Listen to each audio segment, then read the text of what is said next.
आस्था हमारी संवाददाता हमारे साथ है और अनिल निषाद हमारे साथ जुड़े हुए, गजेंद्र हमारे साथ है। सबसे पहले आस्था का रुख करूंगी। आस्था, दिल्ली में जब चुनाव प्रचार शुरू हुआ था तब से लेकर लगातार आप ग्राउंड पर रही, आपने बड़े बड़े तमाम नेताओं से भी बात की, मंत्रियों से बात की, वहां की जनता से भी आपने बात की है और आज वो घड़ी आ गई है मतदान की। तो क्या देख रही हैं ग्राउंड पर? बिल्कुल अर्चना जी, अगर बताएं तो देखिए 70 सीटें विधानसभा की और 699 वोटर जो प्रत्याशी खड़े हैं, लेकिन इन सबके बीच में अगर देखा जाए तो लगातार ऐसी ऐसी चीजें देखने को मिली हैं, क्योंकि दिल्ली की राजनीति बेहद अलग है। दिल्ली के चुनाव बहुत ही दिलचस्प होते हैं, लेकिन हर तरह से यहाँ पर जनता को लुभाने का 72 दिन हर राजनीतिक दल ने प्रयास किया है। और इस वक्त मेरी मौजूदगी जो है नॉर्थ एवेन्यू में है। नॉर्थ एवेन्यू के वोटिंग स्थल पर मैं मौजूद हूँ। यहाँ पर कुछ युवा भी मेरे साथ हैं जिन्होंने वोटिंग कर चुके हैं, तो उनसे सीधे जानेंगे और जानने की कोशिश करेंगे कि इनके इस बार के क्या मुद्दे थे। क्या नाम है आपका? रविंद्र, क्या कुछ मुद्दे थे इस बार?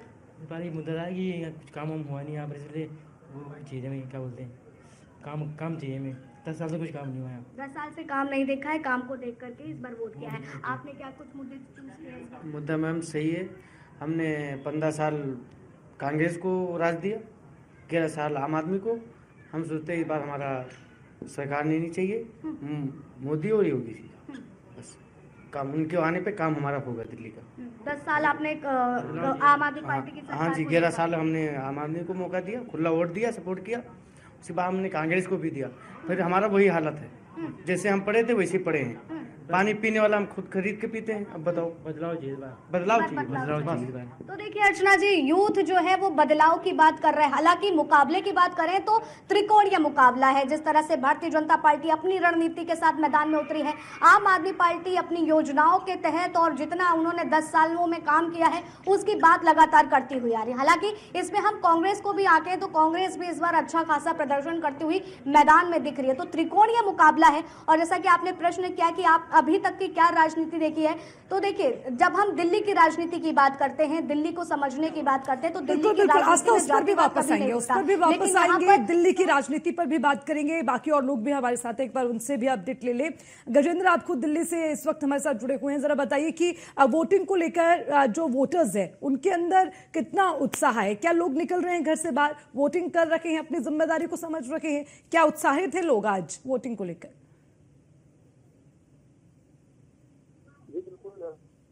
सबका जिससे चलता है कि 9 बजे तक तकरीबन 60% वोटिंग यहाँ पर हो सकती थी। और अगर बात की जाए अभी की, तो लगभग दिल्ली में 20% के आसपास वोटिंग की सामने गणना आ रही है। लेकिन अगर बात करें तो सबसे खूबसूरत जो तस्वीर है वो है और पिंक बूथ की, जो सबसे आज की जो खूबसूरत तस्वीरें हैं उनमें से एक हम एक पिंक बूथ से बाहरी मोदी से पहले आप तस्वीरें देखी कि पूरे जो मतदान केंद्र है इसको कितने खूबसूरती से सजाया गया है। अगर इसकी बात की जाए तो यहाँ पे आप देखें किस तरीके के जो गुब्बारे लगाए गए हैं वो भी पिंक कलर के ही लगाए गए हैं। और अगर बोर्ड की आप बात करें तो बोर्ड पर लिखा हुआ है स्ट्रॉन्ग वुमेन स्ट्रॉन्ग बॉय, ये यहाँ पे लिखा गया है। यहाँ पे ज्यादातर जो है महिलाएं वोट करने के लिए आ रही है, पुरुष भी यहाँ पे आ रहे हैं। यहाँ की खासियत ये रहती है कि अंदर अधिकारी से लेकर सुरक्षा कर्मी तक सभी महिलाएं होती हैं। और अगर बात करते हैं यहाँ पे वोट देने आप आए हैं तो कौन से बुनियादी मुद्दे जिनको लेकर आप वोट करते हैं? ठीक है गजेंद्र, मैं वापस लौटूंगी आपके पास भी। अनिल, देखिए आज मिल्कीपुर में भी उपचुनाव है। अयोध्या की मिल्कीपुर सीट इस वक्त बीजेपी और समाजवादी पार्टी के लिए नाक और साग का सवाल बनी हुई है। लेकिन अब देखिए जैसे जैसे वोटिंग हो रही है, आरोप भी समाजवादी पार्टी लगा रही है। एक बार फिर से वही आरोप कि जो महिला वोटर्स हैं उनका बुर्का हटाकर जांच हो रही है, हम इसकी शिकायत चुनाव आयोग को करेंगे। तो ये जो तमाम तस्वीरें क्या कहती हैं अनिल? किया जा रहा है या विकास से देखा जा रहा है उसका खंडन किया गया। ऐसी कोई यहाँ पर कुछ भी ऐसी घटना नहीं हुई। यहाँ पे लगातार प्रशासन मुस्तैद है और बहुत ही निष्पक्ष रूप से यहाँ पर चुनाव कराया जा रहा है। कहीं भी ऐसी घटना या फिर ऐसा कुछ ज्यादा नहीं आया जिससे कई चुनाव प्रक्रिया में खलल आ सके। तो ये जो आरोप कर रहे हैं जिससे जिला हम लोग ग्राउंड जो कई हड़ताल दिखाने मिल्कीपुर का चुनाव हो रहा है और सांसद जी जो लगातार क्या रूप बता रहे हो रही है कहीं पे जाकर के मतलब हो रहा है या समाजवादी पार्टी के जो कार्यकर्ता है या अध्यक्ष है, उसको कहीं ना कहीं निकाला जा रहा है। तो ये सब जो बातें सब मिथ्या है, क्योंकि अधिकारी लगातार भ्रमणशील है। और मिल्की की बात करें तो 11 बजे तक लगभग 30% का मतदान हो गया। अभी भी आप तो देख सकते हैं भारी भीड़ लगी हुई है।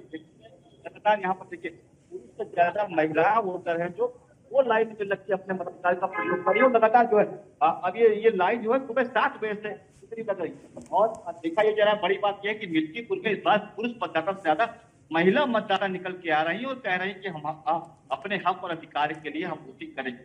आपने सुना कि जो पहली मतलब प्रथम वोटर थी जो अभी नई लड़कियां थी, उन्होंने कहा कि हम हिंदुत्व के मुद्दे पे सरकार जो अच्छा काम करी उसके मुद्दे पर या हमें और क्या चाहिए ये मुद्दे पर लेकर के इस बार हम वोटिंग कर रहे हैं। और कहीं ना कहीं जो फैसले आएंगे हमारे पक्ष में आएंगे कि जो इस बार सरकार काम कर रही है, महिला सुरक्षा को लेकर काम कर रही है। अनिल, लेकिन मिल्कीपुर सीट हमेशा से समाजवादी पार्टी के लिए उनका गढ़ रही है, बड़ी चुनौती है बीजेपी के लिए। और खुद क्योंकि मुख्यमंत्री इस पर मोर्चा संभाले हुए हैं, तो इस बार कुछ वो तस्वीर बदलती नजर आती है, क्योंकि समाजवादी पार्टी का जो गढ़ है जो माना जाता है, वहां से लग रहा है इस बार किसी तरह का थोड़ा सा कि वहां से खिसक सकते हैं वोट इधर से उधर, और जो बीच वाला वोटर है वो किधर जाएगा उसका कुछ अनुमान लग सकता है। देखिए बिल्कुल बस तस्वीरें बदलती दिख रही है, क्योंकि कहीं ना कहीं सांसद अवधेश प्रसाद जब से यहाँ के सांसद हुए तब से जो है क्षेत्र में आपने भी आए हैं, हमने कई गांव में सर्वे निकल के आए सांसद, कहीं ना कहीं नाराजगी देखी जा रही है। दूसरी बात ये रही कि जो सपा के जो है बाकी जो आजाद समाज पार्टी से लड़ रहे हैं सूरज जो है वो खुद समाजवादी पार्टी का वोट काटने का पार्टी के साथ और भाजपा की भाजपा के क्योंकि वही पुराने बसपा के रहे, जिला पंचायत में घर में लोग प्रधान भी है, तो कहीं ना कहीं लगातार 4 साल से मेहनत भी कर रहे हैं और ठीक ठाक देखी जा रही है। तो कहीं ना कहीं यहाँ पे भारतीय जनता पार्टी का पलड़ा कहीं ना कहीं भारी नजर आता दिख रहा है। ठीक है अनिल, आप बने रहिएगा। वापस एक बार फिर दिल्ली का रुख करते हैं। आस्था, देखिए देश का दिल दिल्ली और दिल्ली वालों के दिल में क्या है, ये आज हर किसी के लिए एक प्रश्न बना हुआ है। और ये प्रश्न तब तक रहेगा जब तक किसके नतीजे नहीं आ जाते। लेकिन उससे पहले ग्राउंड की हलचल से हमें भांपना होगा कि आने वाली तस्वीर क्या होगी। तो जरा बताइए आस्था, क्या ग्राउंड पर आप देख पा रही हैं, जनता की इस बार क्या डिमांड है? क्या जो केजरीवाल का मॉडल है जिसमें स्कूल की बात होती है, सड़कों की बात होती है, बिजली की बात होती है, पानी की बात होती है, लेकिन इस बार उन तमाम मुद्दों पर उनको घेर रखे हैं उनके जितने कॉम्पिटिटर्स हैं, उनके विपक्षी दल। तो कितनी बड़ी चुनौती है आम आदमी पार्टी के लिए?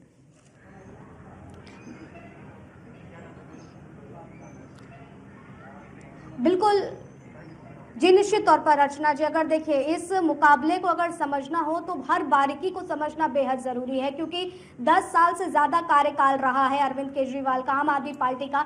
लेकिन जिन वादों के साथ, जिन उन मजबूत बुनियाद के साथ वो सत्ता में आई, धरातल पर आई, धरातल की उन अन्य मुद्दों को उठाने का प्रयास का और कहा कि हम आम आदमी की पार्टी हैं, इसीलिए हमारा पार्टी का नाम भी आम आदमी पार्टी है। लेकिन इस बीच में जिस तरह से जब हमने तमाम विधानसभाओं को भी कवर किया, हर एक विधानसभा में जाकर के लोगों से मिलने का प्रयास किया, उनकी समस्याओं को सुनने का प्रयास किया, तो शायद 70 विधानसभा में 70,000 समस्याएं निकल करके सामने भी आई, जिसमें पानी की समस्या, लोगों को गंदे पानी मिल रहा है, मोहल्ला क्लिनिक की बात करी जाए तो उससे भी लोगों को परेशानी थी। हालांकि कुछ इलाके ऐसे भी थे जहां पर बहुत काम भी किया गया है, लेकिन दिल्ली में सबसे ज्यादा गंदगी की समस्या जो है वो सामने देखी गई। और यही ऐसे 3 मुख्य मुद्दे हैं जिसमें विपक्षी दल यानी कि भारतीय जनता पार्टी हो और कांग्रेस हो, दोनों ही लोग आम आदमी पार्टी को घेरने का प्रयास कर रहे हैं। लेकिन इस बार उस मजबूती के साथ, देखिए अगर बात करी जाए तो आम आदमी पार्टी अपनी योजनाओं के तहत फ्री बिजली, फ्री पानी की स्कीम के साथ दिल्ली की सत्ता पर काबिज हुई थी और इसी ही स्कीम के साथ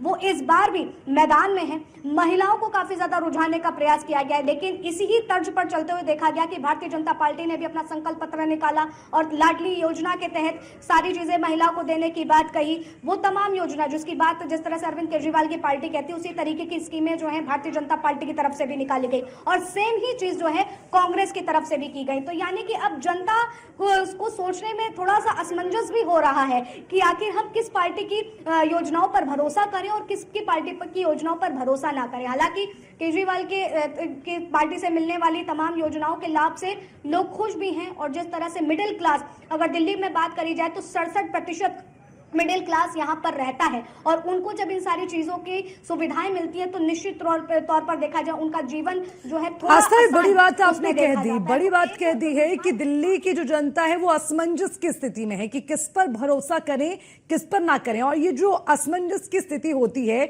ये जो कंफ्यूजन वाली स्थिति होती है, कई बार पासा बदल देती है क्योंकि मन में कुछ और चल रहा है, दिल की सुने दिमाग की सुने और मौजूदा जो सिचुएशन है उसको देखते हुए जनता क्या फैसला लेती है वो बड़ा दिलचस्प रहता है देखना। गजेंद्र सिंह हमारे साथ जुड़े हुए हैं। गजेंद्र, जरा बताइए, ग्राउंड पर जो जनता है वो इस बार जिस तरह से आस्था ने भी कहा, ये सोच रही है कि किसके जो हमें विश्वास देते हैं, हमें योजनाओं के बारे में बताते हैं, किस पर भरोसा करें। इस बार ये भी एक सवाल है क्योंकि लगातार हमने देखा है आम आदमी पार्टी पर भरोसा किया, लेकिन धीरे धीरे आम आदमी पार्टी का जो सीटें हैं वो भी हमने देखी कम होती नजर आई। लेकिन इस बार फिर से क्या आम आदमी पार्टी पर भरोसा करेगी जनता, या फिर जनता का मूड क्या कहता है, अगर सीधा सवाल पूछें तो?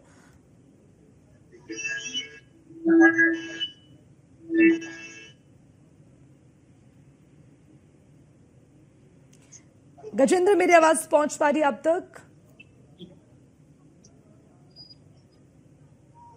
चलिए ठीक है गजेंद्र, वापस आऊंगी आपके पास। अनिल, एक और चीज बड़ी महत्वपूर्ण मिल्कीपुर को लेकर, क्योंकि मिल्कीपुर में उपचुनाव है और ये जो उपचुनाव है ये उत्तर प्रदेश में, अब क्योंकि आगे आने वाले समय में विधानसभा चुनाव होंगे, लेकिन हर बार वहां से समाजवादी पार्टी बार बार बीजेपी को ये पिन करती रही है कि अयोध्या वालों ने आपको नकार दिया। तो लगता नहीं है कि इस बार ये बीजेपी के लिए बड़ी चुनौती है और पूरा जोर लगा दिया है बीजेपी ने, और कहीं ना कहीं जनता का मूड बदलने के लिए खुद मुख्यमंत्री वहां मोर्चा संभाले हुए रखे। और इस बार क्योंकि दो ही पार्टियां हैं तो इस बीच जो वोटर्स हैं उनका भी कहीं ना कहीं लगता है कि इधर उधर जो बदलाव होगा वो नजर आएगा इस बार। तो एक बड़ा वोट बैंक है वो किस तरफ जाएगा, जिसका मैं जिक्र कर रही हूं, क्योंकि ना तो बसपा ग्राउंड में है, मुकाबला सीधा बीजेपी और समाजवादी पार्टी के बीच।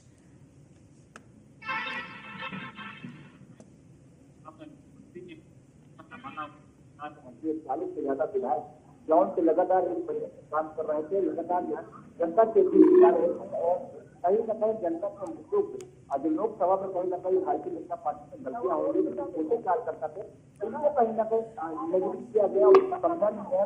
तो इस बार जो गलतियां नहीं है और मंत्री जो छोटे कार्यकर्ता जो ग्राउंड जीरो पे उनके काम करते, जो वोटरों को लाने का काम करते हैं, कहीं ना कहीं उनको जोड़ने का काम किया। और इसीलिए कहीं ना कहीं भारतीय जनता पार्टी जो है मजबूत नजर आ रही है कि हमसे कई गांव में सर्वे किया, रामचंद्र यादव जो है यादव समाज से जो यहाँ के रजौली के विधायक है उनको लगाया गया है, जो है यादव को उतारने के लिए। इसके साथ अगर बात करें जो SC वोट है उनको देव सिंह के साथ साथ जो है मन्नू कोरी जो है मंत्री, उनको उतारा गया है।